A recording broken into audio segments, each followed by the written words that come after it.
ఒక పచ్చని అడవిలో సామ్మి అనే ఉడుత శీతాకాలం కోసం గింజలు సేకరించడానికి కష్టపడుతుంది.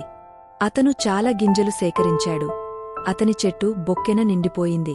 ఒకరోజు అతని స్నేహితుడు బెన్నీ అనే కుందేలు అడిగాడు, నాకు కొన్ని గింజలు ఇవ్వగలవా? నా దగ్గర సరిపోలేదు. సామ్మి తల ఊపాడు. ఇవి నావి అని చెప్పాడు. కొన్ని రోజుల తర్వాత ఒక భారీ తుఫాను సామ్మి చెట్టును వరదలో ముంచింది. అతని గింజలను నాశనం చేసింది. ఆకలితో మరియు చలితో సామ్మి తన తప్పును గ్రహించాడు. బెన్నీ ఇంతకుముందు తనకు తిరస్కరించినప్పటికీ తన గింజలను సామ్మితో పంచుకున్నాడు.